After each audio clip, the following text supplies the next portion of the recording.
todo mito tiene su contrastación, ¿no?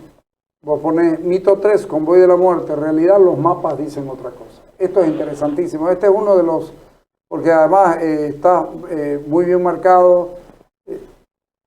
¿Qué son los mapas? Para que la gente entienda, los mapas dicen otra cosa. ¿Por dónde fueron los convoys? Sí, creo que en la narrativa oficial es el incidente central de octubre. Por supuesto, la bajada. Sí. El convoy de camiones con combustible que iban desde la planta de Sencata hasta la ciudad de La Paz. Bueno, primero que hay que contar que había el desabastecimiento de combustible en La Paz. El gobierno le pide a los choferes civiles de cisternas, pueden bajar combustible, y los choferes civiles les dicen no, porque no queremos arriesgar la vida, ¿ya? Entonces ahí eso quiere decir que había una fuerza letal actuando en el Alto y que no eran ni los militares ni la policía, ¿ya? Por algo se niegan. Los vecinos se movilizan. Y la decisión me parece que de resguardar o acompañar ese convoy, por lo tanto era lógica, ¿ya? Eso es lo primero. Pero ¿a qué voy con esto de que los mapas no coinciden? El convoy tiene una ruta, que está marcado ahí en un mapa justamente, y los fallecidos de ese día, del 12 de octubre, de ese no están en la ruta, central, sino están... La gran mayoría no están en la ruta del convoy, no están. Es decir, hay solo un caído que está en las afueras de la planta de Sencata, ¿sí? Hay una gran cantidad en Río Seco, muy lejos de la ruta del convoy, muy lejos. Después hay otros que están a varias cuadras, ¿sí? Hay casos en los que falta el dato. He revisado certificados de función, uno por uno, están detallados en el libro, ¿sí? Hay casos donde en la documentación no consta dónde, ¿sí? Pero por lo menos en más de la mitad de los decesos que se producen ese día, no están en las cercanías de la ruta de este convoy, ¿ya? Lo que nos lleva de nuevo a la pregunta inicial. Entonces, se han caído tan lejos. ¿Quién estaba disparando ese día en el Alto, en esas zonas alejadas al convoy? ¿Sí? Después, en el 2013, 10 años después, se conmemoran 10 años de octubre, desde el poder se ensaya un cambio de narrativa porque esto no cerraba. No cerraba, sí. No cerraba, no había cómo hacerlo cerrar. Entonces se empieza a hablar de que en realidad no hubo un convoy, sino que eran tres. Que eran tres, sí. Que eran tres, ¿no? Entonces, que uno fue por aquí, el otro por allá, pero incurrieron en absurdos, de decir, por ejemplo, que en una de esas caravanas no se llevaba ni una sola gota de combustible. Era un señuelo. No se llevaba combustible. Después, también el ahora canciller o magistrado de Lacan dice que esto demuestra que los militares no estaban interesados en resguardar el combustible, sino que querían matar gente. Salieron a matar gente, ¿no? Que lo del combustible era una excusa. Al final, ese cambio de narrativa de 2013 lo archivan, porque después nunca más se repitió esto. Yo creo que se han dado cuenta del error de esta narrativa cambiante y contradictoria, o sea, de estar reinventando los hechos. Y esto, bueno, nunca más se vuelve a hablar de los tres convoys. Incluso al punto de que, donde esto había sido publicado, que era un conocido diario paceño muy alineado con el oficialismo. Muy alineado, ¿no? Hablemos la razón. Así es. Bueno, habían sacado un especial donde estaba muy desarrollada esta tesis en el 2013, y después yo estuve buscándola exhaustivamente en sus archivos digitales. Por ahí ahora lo suben de nuevo. Por ahí lo suben de nuevo. Y no estaba. No había por dónde. Pero por suerte todavía hay hemerotecas físicas, ¿no? Acá en la Biblioteca de Santa Cruz hay una bastante buena, así que hurgando con paciencia y buen humor encontré el especial de la tesis de los tres convoys, que es realmente contradictorio y absurdo, ¿no? La de los tres convoys se cae como se cae el cura de Villaingenio. Así es. Que lo mandan callar también. Sí. Bueno, es un testigo que va a la corte de Fort Lauderdale por la parte demandante, ¿no? que él inicia en la corte una exposición muy ideológica, muy política, y al final el juez Kong le pide que se remita a los hechos, y ya cuando empiezan a preguntarle, ¿pero usted vio el tiroteo? ¿Vio a los muertos? ¿Vio? No, yo no estuve, yo no vi. Es que no es lo mismo decir yo lo vi que escuché, ¿no? ¿Ah? Porque yo lo vi es un falso testimonio. Incluso en una parte dice, pero las Fuerzas Armadas y la policía estaban en esa zona. No habían entrado en esa zona porque esa zona estaba muy convulsionada. O sea, quiere decir que estaban evitando enfrentamientos. Sí, o había violencia ahí, claro, sin que estuvieran los militares y los policías. Por eso vuelvo al hilo. O sea, ¿quién más estaba disparando en octubre? Creo que es lo que hay que investigar. ¿Sabes qué? Después de leerlo, digo, lo malo de esto es que después del acuerdo Gonzalo Sánchez Lozada con las víctimas, nos quedamos sin saber la verdad. Nunca vamos a saber qué pasó realmente. Y ojo, algunos hemos tenido la tentación de dar por cierto, por lo menos el 50% o el 40% de lo que decían. Otras cosas no encajaban, como la tesis de los tres convoys. Era imposible porque se hubiera sabido y no se supo nunca de qué los van a disfrazar los camiones. Un camión cisterna va a ser un camión cisterna, le pongas el color que te dé la gana y la cosa que querrás. Pero habían cosas como el tiro a la chica. El tiro a la chica es un tema que nos preguntábamos e incluso decíamos qué puntería que tuvo. Evidentemente por ahí no tuvo la intención de matarla a la chica, pero porque pensó que podía ser alguien armado. Pero después cuando uno lee lo del CATS, no puede, no hay forma. Y hay una especialista también que dice, esta bala no está ni siquiera desarmada, es decir, ni siquiera correcto. Destruida. Y mira vos, tuvo que haber pasado una pared y claro. Entonces comienza a tener razón. Que tendría que tener una deformación mucho más grande, claro, la bala, ¿no? Sí, justamente ese es uno de los casos que está incluso en los anexos, hasta con diagramas de trayectorias de la bala. Cosa que tiene alguna relación la forma del tiro con lo de Febrero Negro, con la enfermera. Claro. Bueno, en febrero, evidentemente, habían francotiradores en azoteas, ¿no? Azoteas policía, de la policía, claro, de la policía. Y eso es bueno recordar que después hubo una investigación de la OEA y que dice, esto fue lo de febrero, ¿no? No me acuerdo si decían una insurrección armada o una sedición armada, dice la OEA, de la policía contra el Estado de Derecho. ¿no? Bueno, a Gonzalo Sánchez Lozada lo quisieron matar. Y dice la OEA donde estuvo en riesgo la persona, la vida del presidente. ¿no? Ahí entraron 4 balas al Palacio Presidencial. Una al despacho, otra en la antesala del dormitorio, por ejemplo. Y otras 2 más, que no recuerdo bien dónde. Y ahí me parece que desde febrero queda neutralizada la policía como un factor confiable para el gobierno. Me parece que de ahí ya la ruta iba a que en las próximas protestas o movilizaciones que hubieran, el enfrentamiento ya iba a ser con los militares, porque la policía había quedado fuera de juego. Vamos a la muerte de un conscripto, las revelaciones. Rogelio Maita, aquí está. El único interés de los militares era matar. Y es lo que te digo, esto lo metió de canciller. Ahora vamos a la cuarta. Perú era buena opción para exportar el gas. Nunca se habló de esto. Claro.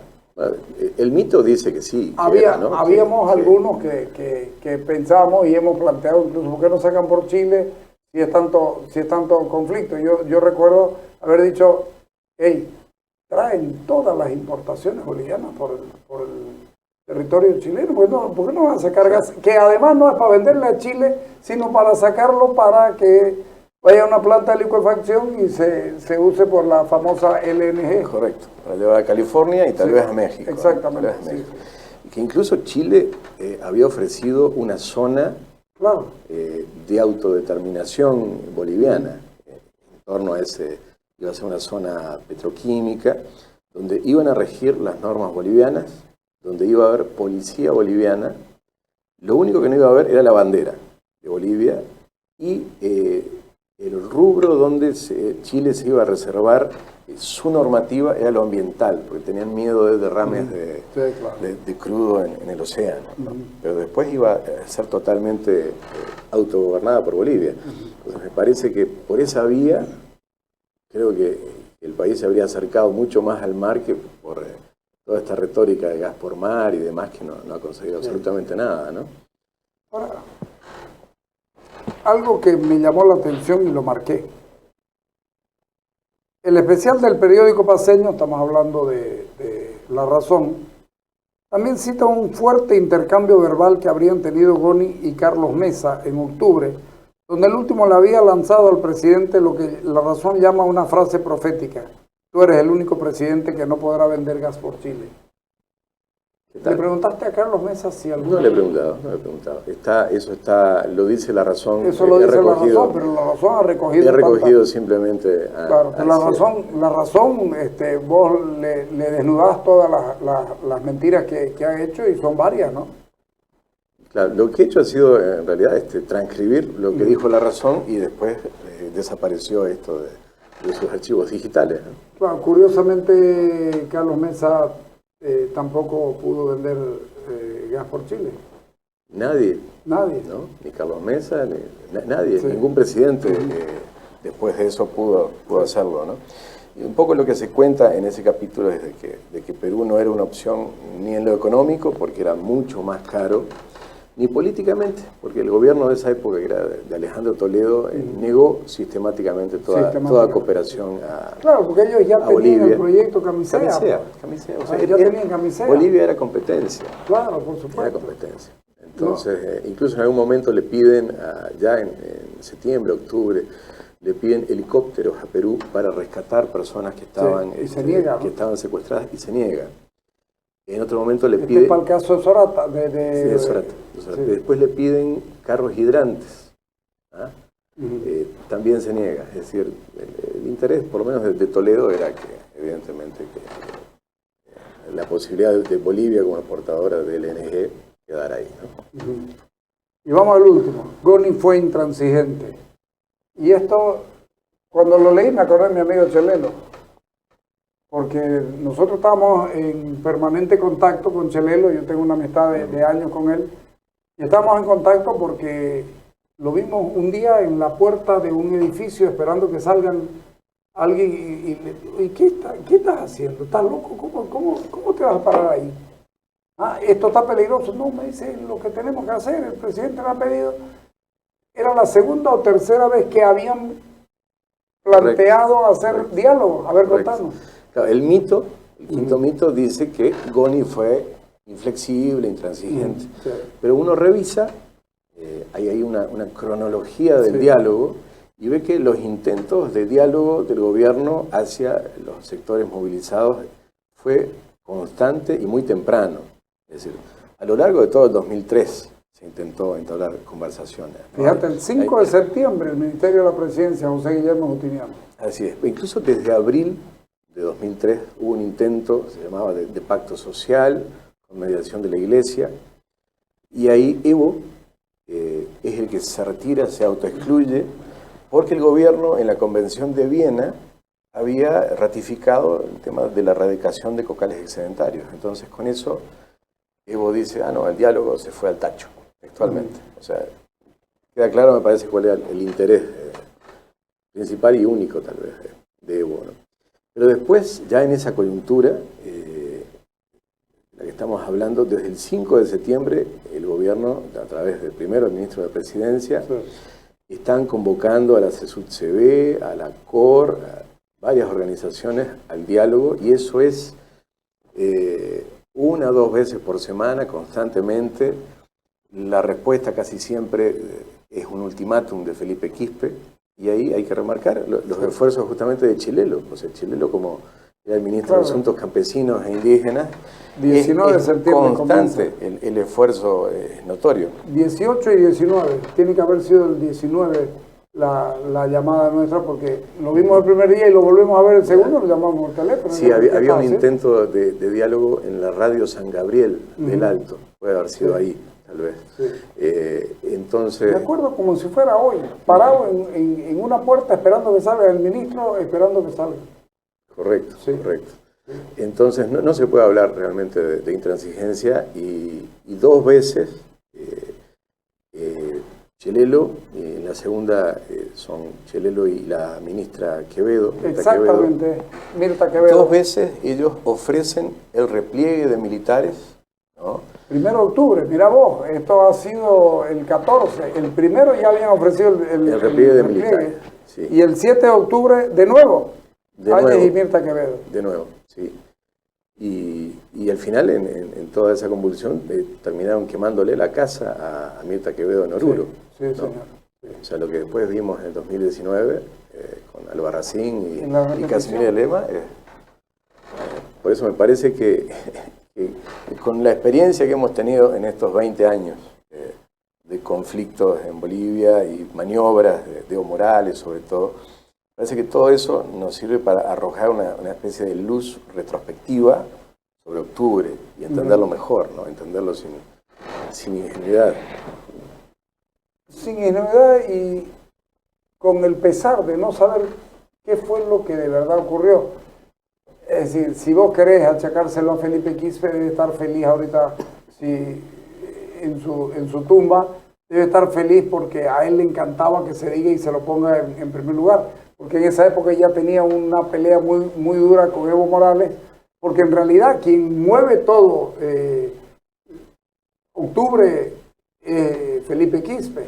Acordate que Evo Morales se había ido a recibir el premio de Gaddafi. De Gaddafi. Sí. Ahí yo quiero hacer una precisión, porque sí, Felipe Quispe fue el actor más visible, sí, claro, de esta obra que yo creo que tenía guión y demás. Ahora, que Evo no hubiera sido un actor relevante, justamente viendo lo que ha pasado después en estos 20 años, vos acordate que cada vez que iba a pasar un conflicto importante en Bolivia, donde estaba la mano del régimen, a Evo Morales lo mandaban de viaje internacional. Siempre. Siempre. Eso ha sido una constante. Hotel Las Américas, que también lo trabajaste vos. Correcto. Entonces, ¿por qué no vamos a pensar que ese procedimiento ya estaba en funcionamiento en el 2003? Y que los guerrilleros estaban, los colombianos, los subversivos colombianos estaban más con Evo Morales por el chapare que con el propio Felipe Quispe, al que lo distraían y lo mandaban a hacer cosas. Felipe Quispe era un fusible. Sí, en cambio, a Evo Morales había que preservarlo, resguardarle la imagen, porque era la figura que iba a ser llevada a la presidencia. Puede ser. ¿Qué esperas que salga de este libro? Mira, reabrir el debate, verdad, ¿no? Reabrir el debate histórico, porque como te decía al principio, me parece que esto es la piedra fundamental de toda una narrativa mentirosa que envuelve a los sucesos de 2 décadas. Entonces, obviamente no vamos a llegar ahora a corto plazo a la verdad, ¿no? Porque empezando que no tenemos una justicia independiente. ¿No? Sí. Entonces, en realidad yo creo que hasta que no haya una justicia independiente no se va a poder investigar esto a fondo, ¿no? Pero por lo menos empecemos a discutirlo. ¿Foros, debate o solamente la presentación del libro hoy? Lo estoy presentando esta noche sí. En Santa Cruz, claro, en el Radio Coffee Bistro, el martes. En la calle Independencia, donde estaba Radio Oriental. Exacto. Independencia 372. El martes en Cochabamba, en el Auditorio de los Tiempos. Y el miércoles en La Paz. ¿En qué lugar? En la Universidad Católica, en Obrajes. Y bueno, y después posiblemente al exterior, sí. Vas a tener tu trabajo. Te agradezco mucho. Bueno, felicidades, muy buen libro. Vámonos al corte.